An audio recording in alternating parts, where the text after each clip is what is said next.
जो विद्यार्थी मित्रों આપણે ચેપ્ટર 3 વિદ્યુત રસાયણના લેક્ચર નંબર 7 માં પ્રશ્ન નંબર 26 સુધી પૂરું કર્યું હતું। એના પછી 2-3 દાખલા છે, તો એ આપણે દાખલા જોઈ લઈએ। દાખલા નંબર N7 અને N8 આ બે દાખલા આપણે ગણવાના છે। તો N7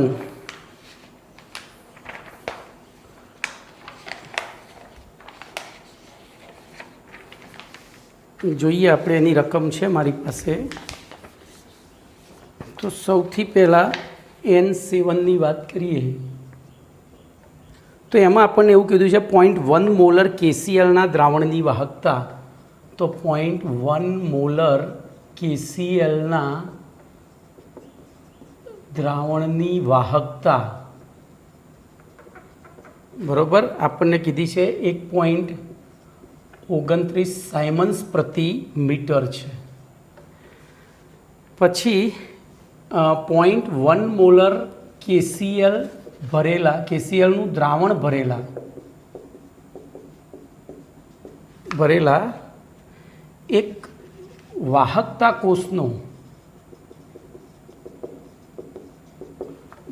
કોષનો અવરોધ R બરાબર 100 ઓમ છે। જો આ વાહકતા કોષમાં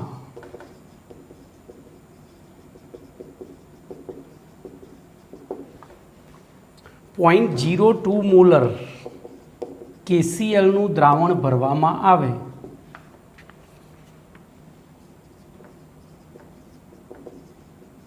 તો અવરોધ 520 ઓમ થતો હોય તો 0.02 મોલર KClના દ્રાવણની વાહકતા અને મોલર વાહકતા નક્કી કરો। જો મેં આખી રકમ લખી નાખી। કેમ આખી રકમ લખી હશે તેનું કારણ છે, કારણ કે આ દાખલામાં આપણને બાયફર્ગેશન કરવું મુશ્કેલી પડે। હવે ફરીથી રકમ વાંચતા જઈએ અને એ પ્રમાણે ગણતરી કરતા જઈએ તો જો આપણને એવું કીધું છે 0.1 મોલર KClના દ્રાવણની વાહકતા 1.29 SM છે। બોલો આ વાહકતા જે છે એને શું સંજ્ઞા આપીશું? બોલો એને શું સંજ્ઞા આપીશું? તો G સ્ટાર આપવો પડે। શું આપવો પડે? G star. G સ્ટાર એટલે ગઈકાલે આપણે ભણી ગયા। બોલો G સ્ટાર એટલે શું હતું? યાદ કરો, 24માં પ્રશ્નમાં આવ્યું હતું। G સ્ટાર એટલે વાહકતા કોષ અચળાંક થયો। 0.1 મોલર KClના દ્રાવણની વાહકતા જે આપણને આપી છે બરાબર, એને આપણે G સ્ટાર અહીંયા મારી ભૂલ થાય છે, કે લખવી પડશે, કપ્પા। વાહકતા છે ને આ વિશિષ્ટ પેલી નથી, કોષ અચળાંક નથી, એટલે કપ્પા। હવે 0.1 મોલર KClના દ્રાવણ ભરેલા એક વાહકતા કોષનો અવરોધ આપી દીધો છે અને એ વાહકતા કોષમાં જો હવે અવરોધ આપી દીધું છે તો આપણે એની ઉપરથી તો જો આપણે જાણીએ છીએ કે કોઈપણ વાહકતા કોષના કોષ અચળાંક અને કોષમાં ભરેલા KClના દ્રાવણની વિશિષ્ટ વાહકતા બરાબર, અને તેના એટલે એ વિશિષ્ટ વાહક ગઈકાલે આપણે છેલ્લું સૂત્ર ભણ્યા હતા, યાદ કરો, પ્રશ્ન નંબર 24માં છેલ્લે હતું G સ્ટાર બરાબર RK। તો G સ્ટાર બરાબર RK, આ કે છે અને આ R છે, જોઈ લો। તો આની ઉપરથી આપણે G સ્ટાર શોધી કાઢીએ તો 100 ઓમ ગુણ્યા 1.29 સાયમન્સ પ્રતિ મીટર। બોલો સાયમન્સની જગ્યાએ શું લખાય? તો 100 ઓમ ગુણ્યા 1.29 એકના છેદમાં ઓમ પ્રતિ મીટર લખાય, કારણ કે સાયમન્સની જગ્યાએ મોહ લખાય, મોહ એ ઓમનો ઇન્વર્સ છે। બોલો શું થશે?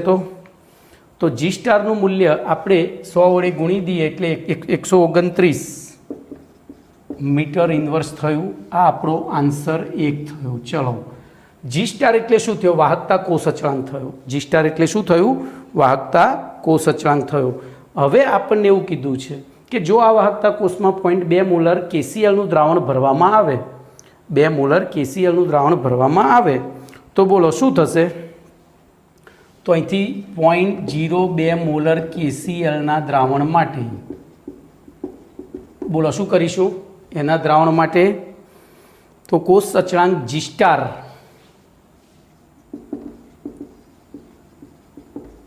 બોલો જી સ્ટાર બરાબર આર કે લખાય. આપણી પાસે કોષ અચળાંક તો આવી ગયો છે, પછી અવરોધ પણ આવી ગયો છે, અને તેથી બોલો કે બરાબર શું થાય? જી સ્ટાર બાય આર થાય. તો G star 129 metre inverse upon R આપણને આપ્યો છે 120 ઓમ બરાબર. તો ભાગાકાર કરીએ, બોલો શું જવાબ આવશે? 129 ભાગ્યા, એક મિનિટ, અહીંયા 120 છે કે 520 છે? સોરી મારી ભૂલ છે, અહીંયા 520 ઓમ છે, એટલે અહીંયા આવશે 520. બોલો એ ભાગાકાર કેટલો થશે? તો 0.248 બરાબર. હવે જો મો છે ઉપર લઈ જાઉં તો સાયમન્સ પ્રતિ મીટર આના જેવું થઈ જાય ને. તો આપણને પહેલું કેસીએલના દ્રાવણની વાહકતા અને મોલર વાહકતામાંથી બોલો પહેલો કે મળી ગયો. કે શું મળી એની? તો વાહકતા મળી ગઈ. હવે 0.02 મોલર કેસીએલ બરાબર 0.02 મોલ કેસીએલ પ્રતિ 1 લીટર થાય. જોજો અહીંયા આપણે એની વાહકતા તો મળી ગઈ, હવે મોલર વાહકતા નક્કી કરવી છે. તો આ વાહકતા કે હતી એની, તો આ જવાબ 2. હવે 0.02 મોલર કેસીએલ બરાબર શું લખાય? તો 0.02 મોલ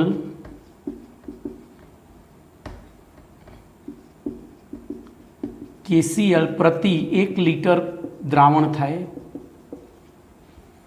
ભાઈ આ શા માટે, શાના માટે કરીએ છીએ? તો પેલું લેમડા એમ શોધવાનું છે, વાહકતા, મોલર વાહકતા. લેમડા એમનું સૂત્ર હતું 1000 કે અપોન એમ, અને ત્યાં એમ એ મોલારિટી હતી, એ સૂત્ર મૂકો તોય ચાલે બરાબર. અને સીધું પેલું કે બાય સી વાળું મૂકો તો આ સીની ગણતરી કરી રહ્યો છું.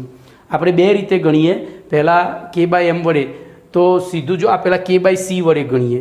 બોલો કે બાય સી વડે ગુણીએ તો હવે આ 1 લીટરમાં આટલા મોલ, તો 1000 લીટરમાં કેટલા? એટલે અહીંયા પદ મુકાય. 1 લીટરમાં કેસીએલના મોલ બરાબર 0.02, તો 1000 લીટર એટલે 1 મીટર ઘન થાય. માં કેસીએલના મોલ બરાબર 1000 ગુણ્યા 0.02 ભાગ્યા 1 બરાબર બોલો 20 મોલ થાય. શું થયું? 20 મોલ થયા. અને હવે આપણે પહેલું સૂત્ર મૂકી દઈએ. બોલો લેમડા એમ બરાબર કે બાય સી. બોલો કે આપણી પાસે છે 0.248 ભાગ્યા સી, તો 20 મોલ પ્રતિ મીટર ઘન, અને આ હતું સાયમન્સ પ્રતિ મીટર. બોલો ભાગાકાર કરીશું તો 0.0124. હું અહીંયા ગણતરી કરવા બેસતો નથી. 0.0124. જોજો હવે 1 મીટર ઉડી ગયો, અને આ મીટર છેદમાંથી ઉપર જતા રહ્યા, એટલે SM સ્ક્વેર પ્રતિ મોલ થાય, એટલે કે સાયમન્સ મીટર સ્ક્વેર પ્રતિ મોલ થઈ ગયા બરાબર. હવે આને જો પેલા એકમમાં લખવું હોય સેન્ટીમીટરમાં, તો મીટરનો વર્ગ છે, એટલે અહીંયા 100 ગુણ્યા 100 કરવા પડે, એટલે શું થઈ જશે? 124. જોજો આ સમજો, ઘણી વખત એમ આપણે, તો હવે અહીંયા આપણે ઇમ્પ્લાઇઝ 0.124 સાયમન્સ મીટર સ્ક્વેર પ્રતિ mall is equal to 0.0124 Symons 100 centimetre square પ્રતિ મોલ લખાય. અને 100નો સ્ક્વેર એટલે 4 ઘાત, તો અહીંયા ઉડી ગઈ, બરાબર 124 સાયમન્સ સેન્ટીમીટર સ્ક્વેર પ્રતિ મોલ. આ જવાબ તમારો આ પહેલો અને આ બે એક જ થયા. હવે જોજો અહીંથી જ સીધો દાખલો ગણવો હોય તો પાછો આપણી પાસે બીજો રસ્તો છે. બીજું સૂત્ર હતું, એ સૂત્ર આપણે મૂકીએ. અહીંયા મૂકું છું, પેલું ગઈકાલે આપણે ભણ્યા હતા એ મેં અહીંયા પેમ્ફલેટમાં ગણી નથી આપ્યું. બોલો લેમડા એમ બરાબર 1000 ઇન્ટુ કે બાય એમ લખાય. બોલો 1000 ઇન્ટુ કે આપણો કેટલો આવ્યો છે? 0.248 ભાગ્યા સાંદ્રતા કેટલી છે? તો 0.02. ચલો આ કેલ્સીની આ ગણતરી અંદર નથી, એટલે આપણે કરવી પડશે. તો કરીએ આ કેલ્સીની ગણતરી. તો 248 ભાગ્યા G.0204 જ કરવાના ને, 0.2, તો 124. જોજો અહીંયા જવાબ તમારો 12400. બોલો હવે આ શેમાં આવ્યો જવાબ? આ જવાબ તમારો શેમાં આવ્યો?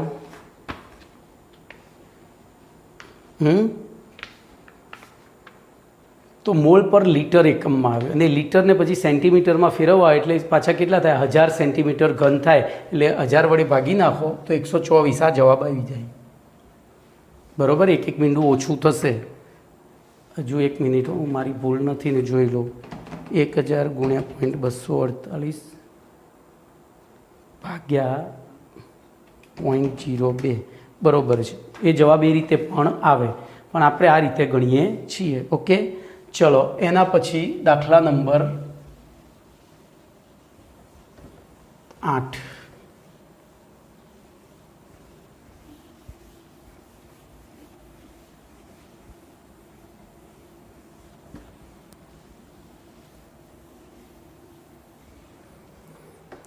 દાખલા નંબર 8 N8 બોલો એમાં શું કહ્યું છે? તો એમાં આપણને કહ્યું છે 1 સેમી વ્યાસ અને 50 સેમી લંબાઈ ધરાવતી 1 સેમી વ્યાસ. તો વ્યાસ બરાબર 1 સેમી, લંબાઈ બરાબર 50 સેમી બરાબર. એક નળાકાર વાહકતા કોષમાં ભરેલા 0.0 તો નળાકાર વાહકતા કોષ માં ભરેલા 0.05 મોલર NaOHના દ્રાવણનો અવરોધ બોલો R બરાબર આપણને આપ્યો છે 5.55 ગુણ્યા 10³ ઓમ. તો દ્રાવણની અવરોધકતા એટલે કે રો, જોજો અવરોધકતાની સંજ્ઞા રો, પછી વિશિષ્ટ વાહકતા તો કે કપ્પા અને મોલર વાહકતા લેમ્બડા એમ શોધો. બોલો ચલો શું કરીશું? બાયફર્ગેશન મેં કરી દીધું છે. તો સૌથી પહેલાં તો આપણે શું કરીશું? તો સૌથી પહેલાં જે આપણને નળાકાર વાહકતા કોષ આપ્યો છે ને એના આધારે રો શોધી કાઢીશું. બોલો રો બરાબર જોજો સૌથી પહેલાં અવરોધ શોધીશું. રો બરાબર રાલ કહ્યું તું મેં, યાદ છે સૂત્ર? રો બરાબર રાલ. તો રો બરાબર રાલમાં આપણે કિંમતો મૂકીએ. બોલો આર તરીકે 5.55 ગુણ્યા 10³ ઓમ ગુણ્યા એ 50 સેમી. હવે જોજો અહીંયા 50 સેમી એ છે વ્યાસ અને એ છે એટલે પહેલું આપણે અહીંયા શું શોધવું પડશે? આડછેદનું ક્ષેત્રફળ શોધવું પડે. અને આડછેદનું નળાકાર માટે આડછેદનું ક્ષેત્રફળ એટલે વર્તુળ થયું. તો વર્તુળનું ક્ષેત્રફળ બોલો શું હતું? વર્તુળનું ક્ષેત્રફળ પર શું થાય? તો પાઈ આર સ્ક્વેર થાય બરાબર. પાઈ 3.14 અને આર આપણે અહીંથી મેળવી દઈએ. બોલો 0.5 સેમી વ્યાસનું અડધું બરાબર. તો આપણી પાસે આડછેદનું ક્ષેત્રફળ 3.14 ગુણ્યા 0.5. હવે જોજો આર સ્ક્વેર છે એટલે આનો વર્ગ થાય અને તેથી ફાઇનલ જવાબ તમારો આવે છે 0.785 ગુણ્યા 10⁻⁴ મીટર સ્ક્વેર. હવે એ કિંમત અહીંયા મૂકીએ એની જગ્યાએ તો 0.785 ગુણ્યા 10⁻⁴ મીટર સ્ક્વેર છેદમાં એલ લંબાઈ તો આ મીટર છે એટલે 0.5 મીટર. બોલો છેદ ઉડાડીશું તો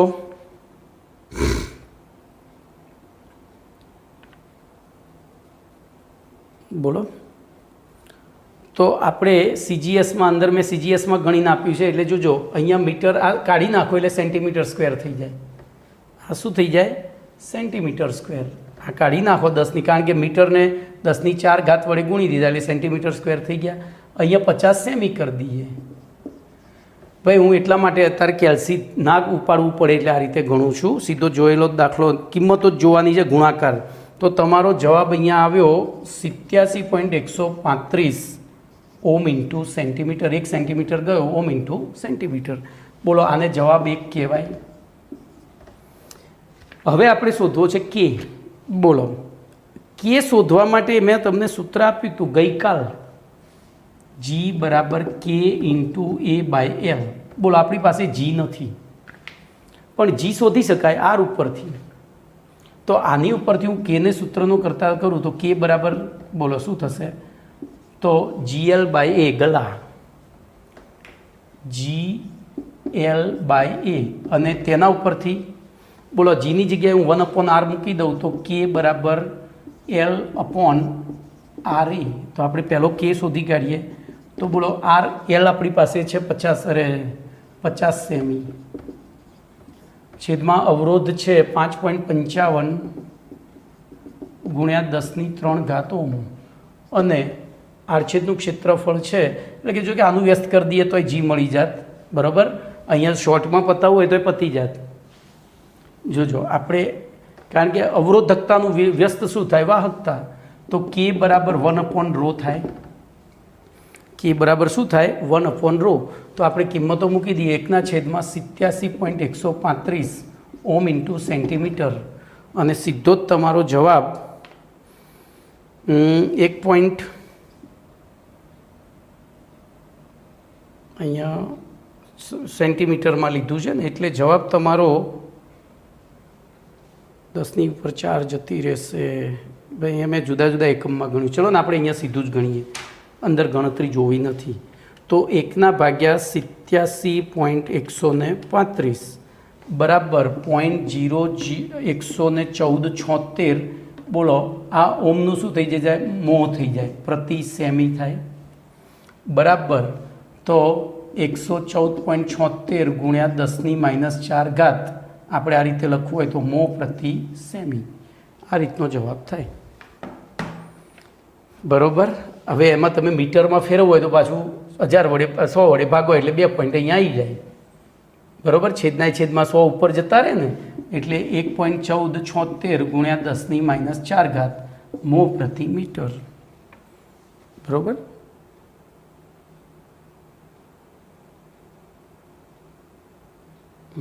પેલા છેદમાં છે એટલે ગુણાકારમાં થશે. ગુણાકારમાં થાય તો 2 ઘાત ઓછી થાય, એટલે બરાબર છે. અહીંયા ભાઈ ભૂલ થાય છે મારી. અંદર જોઈને ગણવા જઈએ ને તો ભૂલ થાય, મોઢે ગણીએ ભૂલ ના થાય. જોઈને હું એટલા માટે ગણું છું કે ગણતરી ના કરવી પડે. ટૂંકમાં તમે અહીંયા જવાબ કિંમત મૂકી શકો છો. એટલું શોર્ટમાં આપણે દાખલો ગણવાનો છે, રીત શીખવાની છે. ચલો એના પછી λm. તો λmનું સૂત્ર બોલો, કયું સૂત્ર મૂકીશું? તો K/C મૂકી દેવાય. કેમ? તો આપણી પાસે K છે, સાંદ્રતા છે, પણ K/C નથી મૂકવું આપણે. 1000 ઇન્ટુ બોલો K/m મૂકી દઈએ, કારણ કે મોલારિટી છે. બોલો 1000 K કેટલો આપ્યો છે? બોલો K કેટલો આપ્યો છે? અહીંયા શોધ્યો આપણે. તો Kનું મૂલ્ય તમારું છે 1.148 સાયમન્સ પ્રતિ મીટર. છેદમાં મોલારિટી લઈ લઈએ તો મોલારિટીને આપણે ફેરવીશું. શેમાં ફેરવી પડશે? અહીંયા તો મીટર પ્રતિ ઘનમાં. આ 1000 છે એટલે જો કે ચાલશે, આમ તો નહીં લખો તો અહીંયા સીધી મોલારિટી જ મૂકી દઈએ. તો 5.55 ગુણ્યા 10⁻³ અરે સોરી, તો મો લખ્યા મેં. બોલો મોલારિટી છે આપણી 0.05 મોલર.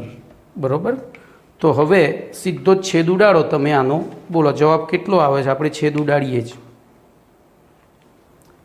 તો 1000 ગુણ્યા 1.148 ભાગ્યા 0.05 તો 22960. બરાબર, આટલા સેન્ટીમીટર આવે. મીટરમાં ફેરવો એટલે પાછી 10⁻⁴ ચડી જાય. બરાબર, તો 10⁻² ચડી જાય. અને પછી તો આ જવાબ તમારો આવ્યો 22960 સેન્ટીમીટર, એટલે સાયમન્સ પ્રતિ સેન્ટીમીટર. એ રીતે ભાઈ આમાં તમે પદો મૂકી દેજો. ગણતરી મારે શીખવાડવાની રીત છે. ફરીથી આખો દાખલો તમને મેથડ શીખવાડું. હું ગણતરી કરવા જાઉં છું, મારે લોચા વાગે છે. હું મેથડ જ શીખવાડીશ. બોલો સૌથી પહેલું આપણે શું કરીશું? તો રો શોધવું છે. બોલો રો બરાબર રાલ. ગઈકાલે કહ્યું હતું આપણી પાસે L છે, એ શોધી કાઢ્યો. બોલો કિંમતો મૂકી, પહેલો જવાબ આવી ગયો. ચલો K બરાબર 1/ρ. રો શોધેલો છે, કિંમત મૂકી, બીજો જવાબ આવી ગયો. અને ત્રીજો λm બરાબર 1000 ઇન્ટુ K/C. અહીંયા Cની જગ્યાએ આપણે મોલારિટી મૂકીએ છીએ. જોજો, અથવા K/C મૂકો તો ચાલો. આ C સાંદ્રતા કયા એકમમાં લેવાની? તો મોલ પ્રતિ મીટર ઘન. બરાબર, આમાં 3માં કિંમતો મૂકજો, 3 જવાબ આવી જશે. ચલો એના પછી વિદ્યુત વિભાજ્યના દ્રાવણની વાહકતા ઉપર દ્રાવણની સાંદ્રતાની અસર. ધ્યાનથી અહીંયા બહુ મસ્ત પ્રશ્ન છે. આમાંથી એમસીક્યુ પૂછાય છે. આમાંથી એમસીક્યુ પૂછાય છે. એકદમ કુલ માઇન્ડેડ ભણવાનું છે. તો સૌથી પહેલાં જોઉં ક્વેશ્ચન નંબર 27. વિદ્યુત વિભાજ્યના દ્રાવણની વિવિના દ્રાવણની જો અહીંયા વિશિષ્ટ શબ્દ હું વચ્ચે લખીશ. વાહકતાને આપણે વિશિષ્ટ વાહકતા તરીકે જ સ્વીકારી છે. ઉપર સાંદ્રતાની અસર સમજાવો. બોલો આ પ્રશ્નનો જવાબ વિચારો તો શું લખીશું?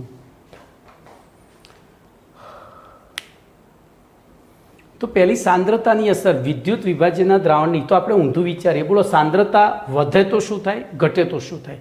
તો વિદ્યુત વિભાજ્યનું દ્રાવણ છે. વિદ્યુત વિભાજ્યના દ્રાવણમાં વિદ્યુતનું વહન કોણ કરે? આયનો. હવે સાંદ્રતા ઘટે તો અહીંયા આયનો શું છે? વિદ્યુતનું વહન કરનારા મજૂરો છે. આયનો શું છે? વિદ્યુતનું વહન કરનારા મજૂરો છે. બોલો સાંદ્રતા ઘટે એમ શું થશે? તો પહેલો મુદ્દો લખાય પ્રબળ વિદ્યુત વિભાજ્ય કે નિર્બળ વિદ્યુત વિભાજ્ય. બોલો સાંદ્રતા ઘટે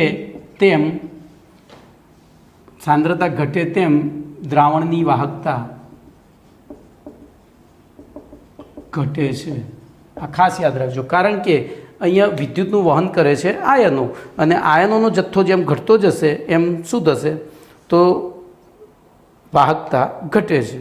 હવે દ્રાવણની વિદ્યુત વાહકતાનું સૂત્ર આપણે ગઈકાલ આ સૂત્ર છે. બોલો આ સૂત્રની અંદર એ શું છે? તો ગઈકાલે આપણે વાહકતાનું કોષ દોર્યો તો એમાં બે પ્લેટિનમના ધ્રુવો વચ્ચેનું ક્ષેત્રફળ છે. બે પ્લેટિનમના ધ્રુવોનું આડછેદનું ક્ષેત્રફળ છે. અને એલ શું છે? તો એમની વચ્ચેનું અંતર છે. તો પછી ક્ષેત્રફળ ગુણ્યા અંતર એટલે બોલો કદ થઈ જાય. બરાબર? એ શું છે? ક્ષેત્રફળ. અને તો આના ઉપરથી આપણે એની વિશિષ્ટ વાહકતાની વ્યાખ્યા આપવી હોય. બોલો ધ્યાન એ રાખજો, દ્રાવણની વિદ્યુત વાહકતા G = K × A/L હોય તો એ પ્લેટિનમના ધ્રુવોની આડછેદનું ક્ષેત્રફળ છે, અને L એ પ્લેટિનમના બે ધ્રુવો વચ્ચેનું અંતર છે. બરાબર? આ ઉપરથી વિદ્યુત વિભાજનના દ્રાવણની વિશિષ્ટ વાહકતાની વ્યાખ્યા આપવી હોય તો બોલો શું થાય વ્યાખ્યા? આડછેદનું ક્ષેત્રફળ 1 એકમ અને લંબાઈ 1 એકમ હોય ત્યારે એ વાહકતાને જો આ 1 એકમ આ 1 એકમ, તો પછી કેને શું કહેવાય? તો એ વખતે જે વાહકતા માપીએ એને વિશિષ્ટ વાહકતા કહેવાય.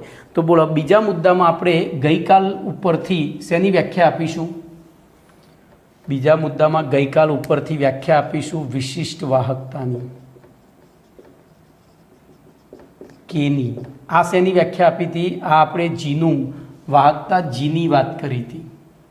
વાહકતા જીની વાત કરી હતી. હવે વિશિષ્ટ વાહકતાની વાત કરીએ છીએ. બરાબર? હવે બોલો વિશિષ્ટ વાહકતા ઉપરથી આપણે λm ઉપર જઈશું. તો 1 મોલર સાંદ્રતા, આપણે જે બે વિદ્યુત ધ્રુવો લીધા જેની આડછેદનું ક્ષેત્રફળ 1 એકમ છે અને એમની વચ્ચેનું અંતર 1 એકમ છે, એની અંદર જો 1 મોલર સાંદ્રતા ધરાવતું દ્રાવણ ભરવામાં આવે તો બોલો એ વખતે એ દ્રાવણની જે માપિત વાહકતા છે એ માપિત વાહકતાને શું કહેવાય? મોલર વાહકતા. જો એક જ માપન એક જ પ્રકારે છે, ખાલી તમે માપન કયા સંદર્ભમાં કરો છો ધ્યાન એ રાખજો. હું તમને એકદમ આ ત્રણેય વસ્તુનો કન્સેપ્ટ ક્લિયર કરી દઉં. બોલો આ અંતર L અને આ આડછેદનું ક્ષેત્રફળ એ આપણે ના જાણતા હોઈએ, આપણને ખબર નથી, અથવા તો એક સિવાયનું છે, અને એ વખતે જો વાહકતા કોષની મદદથી જે વાહકતા માપીએ એને કહેવાય વાહકતા G. પણ જો અંતર એક એકમ હોય અને આડછેદનું ક્ષેત્રફળ 1 એકમ હોય તો એ વખતે જે વાહકતા G માપીએ એને કહેવાય વિશિષ્ટ વાહકતા K. કારણ કે આ બે જતું રહ્યું એટલે G = K થયું. હવે જોજો આડછેદનું ક્ષેત્રફળ 1 એકમ હોય, લંબાઈ 1 એકમ હોય ને એમાં ભરેલા દ્રાવણની સાંદ્રતા 1 મોલર હોય તો એ વખતે G આપણે માપીએ છીએ પ્રયોગ દ્વારા એને કહેવાય λm. એને કહેવાય મોલર વાહકતા λm. બરાબર? અને એ વખતે λm = કાલ જ થાય. કેમ? તો એ વાહકતા જ છે. જુઓ શું થાય? કાલ જ થાય. કેમ? તો G = K × L, અને એ વખતે જીને આપણે શું કહીએ છીએ? જ્યારે આ 3 1 એકમ હોય તો જીને શું કહીએ છીએ? λm. હવે જોજો આના ઉપરથી હવે આ 3 વ્યાખ્યાઓ આપીએ પછી આપણે વિચારીએ. બોલો સૌથી પહેલું ગઈકાલ, બોલો ગઈકાલમાં સાંદ્રતા, તો એમાં તો આપણે ભણી ગયા, સાંદ્રતા વધે તેમ આયનોની સંખ્યા વધે અને તેથી વાહકતા જી શું થાય? ઘટે છે. શું થાય? અરે સોરી, સંખ્યા વધે અને આ વાહકતા જી વધે છે. કેમ? તો અહીંયા આયનો એ વિદ્યુતનું વહન કરનારા મજૂરો છે. મજૂરોની સંખ્યા, સાંદ્રતા વધે એમ આયનો, મજૂરોની સંખ્યા વધે ને એકમ કદમાં સમાયેલા મજૂરોની સંખ્યા વધે તો બોલો વાહકતા જી વધે છે. હવે વિશિષ્ટ વાહકતાની વાત કરીએ. બોલો વિશિષ્ટ વાહકતામાં શું થશે? તો વિશિષ્ટ વાહકતામાં આડછેદનું ક્ષેત્રફળ અને બે અચળ છે, બરોબર? તો વિદ્યુત વિભાજ્યના દ્રાવણનું મંદન કરવામાં આવે વિશિષ્ટ વાહકતા વખતે, તો જોજો આ બંને એક એક એકમ છે, આ બંને એક એક એકમ છે. હવે જો એની વચ્ચેનું કદ, અહીંયા ધ્યાન રાખજો, આ બે આડછેદ, આ 1 સેમી હોય અને આડછેદનું ક્ષેત્રફળ પણ 1 સેમી હોય અથવા મીટર હોય અને આ અથવા મીટર હોય, તો બોલો આ વચ્ચેનું કદ કેટલું થાય? તો જો સેમી હોય તો 1 સેમી ઘન થાય અને મીટર હોય તો 1 મીટર ઘન થાય. શું થાય? સેમી હોય તો.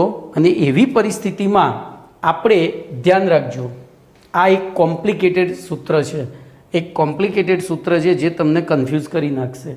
બોલો અંદર સાંદ્રતા 1 મોલર હોય તો આ કે સિવાયના બાકીના પદો, બોલો આને હું એલ વડે ગુણી દઉં, આને એલ વડે ગુણું તો શું થાય? તો આ શું થઈ ગયું? વી.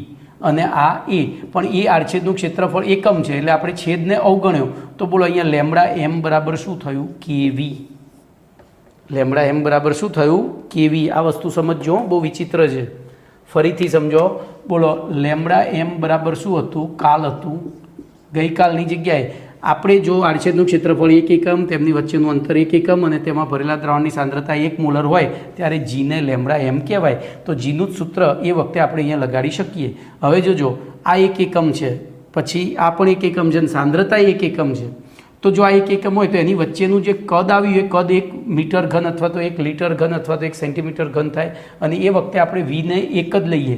તો આ બધું એકમ એકમ છે, તો આ એકમ તરીકે આને ના લખીએ તો લેમડા એમ બરાબર કે થાય અને જો લખીએ તો કાલ અને બાલ થાય, જે થતું હોય. તો એવી રીતે લેમડા એમ બરાબર કેવી પણ લખાય, કારણ કે વી પણ અહીંયા શું થઈ ગયો? 1 એકમ થયો છે.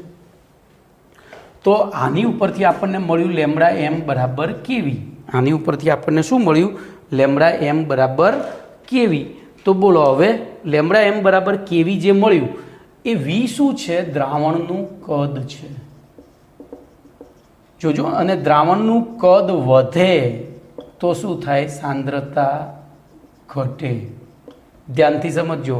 આપણે 1 લીટર, આપણા ઘરે દાખલા તરીકે 4 મહેમાન આવ્યા છે અને આપણે એક શરબત 4 ગ્લાસ બનાવ્યો છે, 5મા મહેમાન એન્ડ ટાઈમે આવે, આમ શરબત સર્વ કરવાની તૈયારી હતી એ વખતે, અને પેલા મહેમાનનો ઉતાવળ છે તો મમ્મી શું કરશે? 1 ગ્લાસ પાણી નાખી દેશે. તો 4 ગ્લાસ બનાવેલો શરબત હતો એ વધારે ગળ્યો હશે કે 5 ગ્લાસ એમાંથી જે 1 ગ્લાસ પાણી ઉમેરીને બનાવ્યો એ વધારે ગળ્યો હશે? તો બટ ઓબ્વિયસ, જેમ કદ વધ્યું એમ સાંદ્રતા શું થઈ? ઘટી. તો કદ વધે એમ સાંદ્રતા ઘટે. હવે કદ વધે તો લેમડા એમ શું થાય? જોજો, કદ વધે એમ લેમડા એમ શું થાય? વધે. તો સાંદ્રતા વધે એમ લેમડા એમ, સાંદ્રતા ઘટે એમ લેમડા એમ વધે. પહેલામાં એવું હતું કે સાંદ્રતા વધે એમ વાહકતા વધતી હતી. અહીંયા આ કોમ્પ્લિકેટેડ, મેં એટલે જ કહ્યું કે આઈએમપી છે. આઈએમપી છે, એક વખત ધ્યાનથી સમજવું પડશે, ફરીથી સમજો. બોલો આપણે આવા જે પ્રશ્નો હશે હું 2 વાર ચલાવીશ કારણ કે એનું મહત્ત્વ બહુ છે જીનીટમાં. બોલો આપણે આ પ્રશ્નમાં જવાબમાં શું કરીશું? પહેલું તો પ્રશ્ન ઉપરથી સમજ આપવા માટે સૌથી પહેલું શું લખીશું? તો સૌથી પહેલાં સામાન્ય વાહકતા જી, એટલે સામાન્ય શબ્દ નહીં લખીએ, ખાલી વાહકતા જી ઉપર સાંદ્રતાની અસર સમજાવીશું. પછી વિશિષ્ટ વાહકતા કે ઉપર સાંદ્રતાની અસર સમજાવીશું અને એ પછી મોલર વાહકતા લેમડા એમ ઉપર સાંદ્રતાની અસર સમજાવીશું. બોલો અહીંયા શું લખીશું? તો અહીંયા તો સીધી વસ્તુ છે કે જેમ દ્રાવણની સાંદ્રતા વધે તેમ વિદ્યુતના વહન કરનારા મજૂરો એટલે કે આયનોની સંખ્યા વધે છે. એકમ કદમાં આયનોની સંખ્યા તેમ અહીંયા લખવાનું રહી ગયું એકમ કદમાં. બોલો મજૂરો એટલે કે આયનોની સંખ્યા વધે છે, તેથી વાહકતા જી શું થાય? વધે છે. બોલો આટલું ક્લિયર થયું? હવે એના ઉપરથી કપ્પા તો કે બરાબર જી ઇન્ટુ એ બાય એલ. બોલો કે બરાબર જી ઇન્ટુ એ બાય એલ ગઈકાલ હતું. હવે ગઈકાલમાં એ બરાબર 1 એકમ હોય, એલ બરાબર 1 એકમ હોય તો કે બરાબર શું થાય? તો એની આપણે વ્યાખ્યા આપી દીધી. આમાં વ્યાખ્યા જ આપવાની છે, પછી આપણે એની ચર્ચા કરીશું. ચલો મોલર વાહકતા. તો મોલર વાહકતામાં હવે ટૂંકમાં ધ્યાન એ રાખજો, કેનું મૂલ્ય જી ઉપર આધારિત છે. આ તો બે અચળ વસ્તુઓ છે. તો બોલો કેમાંય સાંદ્રતા વધે એમ વિશિષ્ટ વાહકતા શું થાય? ચોપડીમાં નથી લખ્યું પણ આપણે તો ભણવું પડશે ને. તો શું થશે કેનું મૂલ્ય? તો વિશિષ્ટ વાહકતા પણ વધે. પણ લેમડા એમ બરાબર શું હતું? તો લેમડા એમ બરાબર આપણે જ્યારે બે આડછેદના ક્ષેત્રફળ 1 એકમ, તેમની વચ્ચેનું અંતર 1 એકમ અને એની અંદર રહેલા સાંદ્રતા 1 મોલર હોય ત્યારે આ જીને લેમડા એમ કીધો. અને લેમડા એમનું સૂત્ર આપણે ત્યાં લખીએ તો ગઈકાલવાળું જ સૂત્ર આવે કે એ બાય એલ. પણ આ 1 એકમ, આ પણ 1 એકમ. હવે હું આને એલ વડે ગુણું તો આ શું થઈ ગયું? બોલો તો કે ઇન્ટુ વી. આ 1 એકમ છે એટલે આપણે અવગણી નાખ્યું. આ વી શું દર્શાવે છે? તો દ્રાવણનું કદ દર્શાવે છે. એટલે કે બે ધ્રુવો વચ્ચેનું કદ. બોલો એ કદ વધે તો લેમડા એમ બરાબર કેવી. વી વધે તો લેમડા એમ વધે. વી વધે તો લેમડા એમ વધે.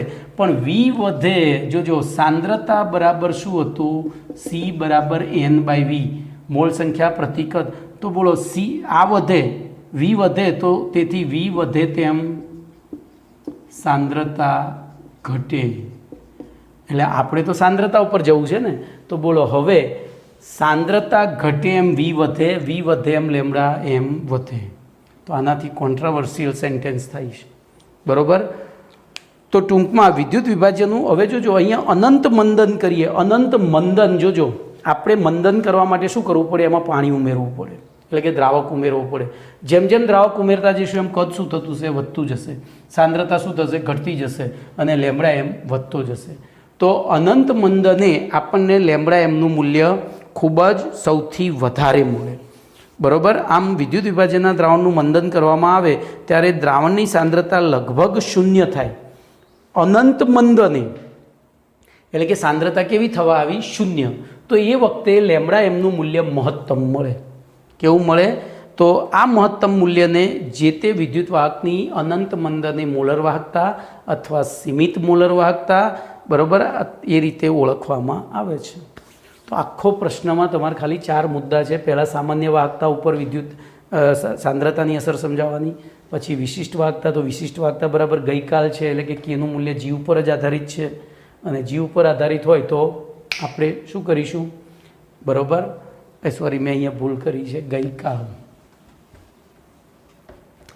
જી બરાબર k into A by L. હવે જોજો આ બે તો અચળ છે. જી વધે તો કે વધે. બરાબર? જી વધે એમ કે વધે. અને પછી લેમડા એમનું સૂત્ર લખીશું. એ પણ શું થશે? K into A by L. પણ આ બે અચળ હોય ને એને એક વડે એલ વડે ગુણી દઈએ તો કે વી થાય. અને વી થાય તો વી વધે એમ લેમડા એમ વધે.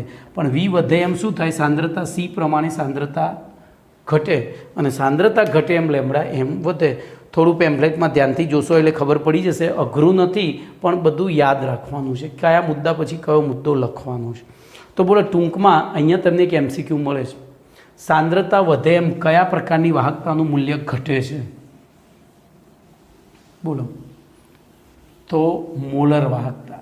સાંદ્રતા વધે એમ મોલર વાહકતા ઘટે છે જ્યારે વાહકતા અને વિશિષ્ટ વાહકતા વધે છે. ચલો ઓકે. ચલો હવે આપણે વાત કરીશું પ્રબળ અને નિર્બળ વિદ્યુત વિભાજનના દ્રાવણની મંદન સાથે એમના મોલર વાહકતાના મૂલ્યોમાં થતો ફેરફાર. એક વિચિત્ર વસ્તુ છે, એને આપણે વ્યવસ્થિત રીતે આગળ સમજીશું. એ પહેલાં કેટલાક SQ ચલાવી દઈએ એટલે આ જે પ્રશ્ન ચાલ્યો ને એ પ્રશ્ન ક્લિયર થઈ જાય. એ SQમાં તમારો પ્રશ્ન ક્લિયર થઈ જશે. આજે 1-2 પ્રશ્નો ચાલશે, બહુ નહીં ચાલે. તો 75 નંબરનો પ્રશ્ન SQ 75. વિદ્યુત વિભાજ્યના દ્રાવણની વિશિષ્ટ વાહકતાની વ્યાખ્યા જણાવો. બોલો કેની વ્યાખ્યા આપવાની છે. તો હું સિમ્પલ આપી દઉં, G બરાબર K into A by L. એ અને L એકમ હોય ત્યારે વાહકતાને શું કહેવાય ખબર પડી? તો આગળની થિયરીમાં બધું કામમાં આવશે, જે હમણાં ભણાવીને એમાં આ કન્સેપ્ટ ક્લિયર થાય. તો કેની વિશિષ્ટ વાહકતા, કેની વ્યાખ્યા, તો એકમ આડછેદનું ક્ષેત્રફળ અને તેમની વચ્ચે એકમ અંતરે ગોઠવેલા બે વિદ્યુત ધ્રુવો એટલે કે વાહકતા કોષમાં ગોઠવેલા વિદ્યુત ધ્રુવો દ્વારા જે તે વિદ્યુત વિભાજ્યના દ્રાવણની માપિત વાહકતાને વિદ્યુત વાહકતાને વિશિષ્ટ વાહકતા કહે છે. હવે હું અહીંયા પેમ્ફલેટ પ્રમાણે જાઉં તો નિયત સાંદ્રતા ધરાવતા વિદ્યુત વિભાજ્યના દ્રાવણના સંપર્ક સપાટીનું ક્ષેત્રફળ એટલે કે આ જે સંપર્ક સપાટીનું ક્ષેત્રફળ 1 એકમ ધરાવતા બે પ્લેટિનમના ધ્રુવોને એકબીજાથી એકમ અંતરે ડૂબાડી અને એની જે વાહકતા માપવામાં આવે તેને વિશિષ્ટ વાહકતા GK કહે છે. G બરાબર K કહે છે. ચલો મોલર વાહકતાની વ્યાખ્યા આપો. તો મોલર ની વાહકતાની વ્યાખ્યા શું થશે? તો એમાં આપણે સૂત્ર આપી દીધું, લેમ્બડા એમ બરાબર K into A by L જ, અને સાથે સાથે 1 મોલ પર લિટર. તો જો એના જ વ્યાખ્યા, 1 મોલ પર લિટર સાંદ્રતા ધરાવતા વિદ્યુત વિભાજ્યના દ્રાવણમાં ડૂબાડેલા વિદ્યુત ધ્રુવો વચ્ચેનું અંતર 1 એકમ અને તેમની સપાટીનું ક્ષેત્રફળ 1 એકમ હોય ત્યારે માપિત વાહકતા Gને લેમ્બડા એમ કહે છે. ત્યારે માપિત વાહકતા Gને શું કહે છે? લેમ્બડા એમ કહે છે. બરાબર. તો હવે હું ચોપડી પ્રમાણે જોઉં તો 1 મોલર સાંદ્રતા ધરાવતા વિદ્યુત વિભાજ્યના દ્રાવણમાં ડૂબાડેલા વિદ્યુત ધ્રુવોની સંપર્ક સપાટીનું ક્ષેત્રફળ 1 એકમ અને તેમની વચ્ચેનું અંતર 1 એકમ હોય ત્યારે માપિત અથવા તો માપેલી વિદ્યુત વાહકતા Gને શું કહે છે? દ્રાવણની મોલર વાહકતા. ચલો વિદ્યુત વિભાજ્યના દ્રાવણની વાહકતા ઉપર દ્રાવણની સાંદ્રતાની અસર સમજાવો. તો બોલો હાલ જ ભણી ગયા. તો સાંદ્રતામાં અહીંયા આપણે એવું વિચારવાનું છે કે વિદ્યુત આયનો એ વિદ્યુતનું વહન કરનારા મજૂરો છે, અને સાંદ્રતા વધે એમ મજૂરો વધે છે, અને મજૂરો વધે તો વાહકતા વધે. સાંદ્રતા એટલે શું છે? એકમ કદમાં સમાયેલા કણોની સંખ્યા. આપણે બીજા પાઠમાં ભણી ગયા છીએ. તો સાંદ્રતા વધે એમ એકમ કદમાં સમાયેલા કણોની સંખ્યા વધી, એકમ કદમાં સમાયેલા કણોની સંખ્યા વધે તો એ ઝડપથી વિદ્યુતનું વહન કરી શકશે. બોલો ક્લિયર? તો અહીંયા આપણને શું મળી જશે? ઓકે, તો એ આપણે ભણી ગયા. પછી વિદ્યુત વિભાજનના દ્રાવણના મંદનની સાથે દ્રાવણની વાહકતા કેમ ઘટે છે? જોજો, વાહકતા મંદન સાથે વાહકતા કેમ ઘટે છે? તો એનું કારણ છે એકમ કદમાં સમાયેલા વિદ્યુત વિભાજનના આયનો બરાબરની વિદ્યુત વાહકતા છે. વાસ્તવમાં વિદ્યુત વિભાજનની વિશિષ્ટ વાહકતા એ શું છે? અહીંયા આપણને વિશિષ્ટ વાહકતા પૂછી છે. તો K બરાબર શું છે? G બરાબર K into A by L. બોલો K બરાબર G ક્યારે થાય? તો આ બે 1 એકમ હોય ત્યારે. તો આના ઉપરથી આપણે વિશિષ્ટ વાહકતાની અર્થ શું આપી શકીએ? તો વિશિષ્ટ વાહકતા એ વાસ્તવમાં દ્રાવણમાં એકમ કદ, હવે આ બે 1 એકમ હોય એટલે એમની વચ્ચે થયેલું કદ 1 એકમ થાય, અને 1 એકમ કદમાં સમાયેલા વિદ્યુત વિભાજનના આયનોની વિદ્યુત વાહકતા છે. હવે દ્રાવણના મંદનની સાથે સાથે દ્રાવણના એકમ કદમાં સમાયેલા આયનોની સંખ્યા ઘટે છે. આથી બોલો વિદ્યુત વિભાજનના દ્રાવણના મંદનની સાથે દ્રાવણની વિશિષ્ટ વાહકતા પણ શું થશે? ઘટે છે. વિશિષ્ટ વાહકતા પણ ઘટે છે. મંદનની સાથે ઘટે છે એટલે કે સાંદ્રણની સાથે વધે છે. તો આપણે ભણી ગયા G બરાબર K into A by L. આ બે કાઢી નાખીએ તો Kનું મૂલ્ય G ઉપર આધારિત છે. બોલો સાંદ્રતા વધે એમ G વધે છે તો K પણ વધે. ચલો એના પછીનો એક એસક્યુ છે, વિદ્યુત વિભાજનના દ્રાવણની મોલર વાહકતા ઉપર દ્રાવણની સાંદ્રતાની અસર. તો G બરાબર KV બરાબર, Gની જગ્યાએ આપણે લેમ્બડા એમ લખી દઈએ. બરાબર. ક્યારે આવું થાય? તો જો આડછેદનું ક્ષેત્રફળ 1 એકમ હોય, એમની વચ્ચેનું અંતર 1 એકમ હોય અને ભરેલા દ્રાવણની સાંદ્રતા 1 મોલર હોય ત્યારે એ જે વાહકતા આપણે G માપીએ અહીંયા એ વાહકતાને શું કહેવાય? લેમ્બડા એમ. તો લેમ્બડા એમ બરાબર G ઇન્ટુ KV. હાલ સૂત્ર તારવી ગયા. બોલો V વધે તેમ સાંદ્રતા ઘટે. બરાબર. પણ V વધે તેમ લેમ્બડા એમ, કારણ કે K અચળ છે, K અને Vનો ગુણાકાર વધતો જશે. બરાબર. પછી વિદ્યુત વિભાજનના દ્રાવણની અનંત મંદનની મોલર વાહકતા અથવા તો સીમિત મોલર વાહકતાની વ્યાખ્યા આપો.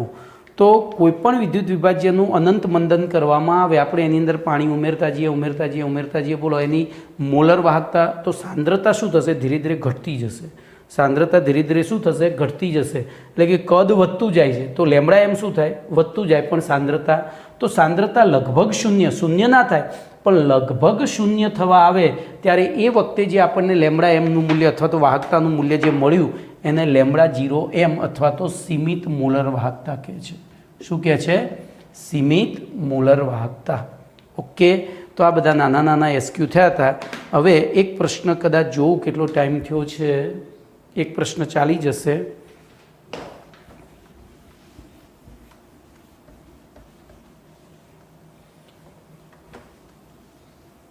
અમુક આર્ટિકલ ટિપિકલ આવે ને એમાં થોડો ટાઈમ લેવો પડે, એમાં ઉતાવળ કરવાની મજા નથી.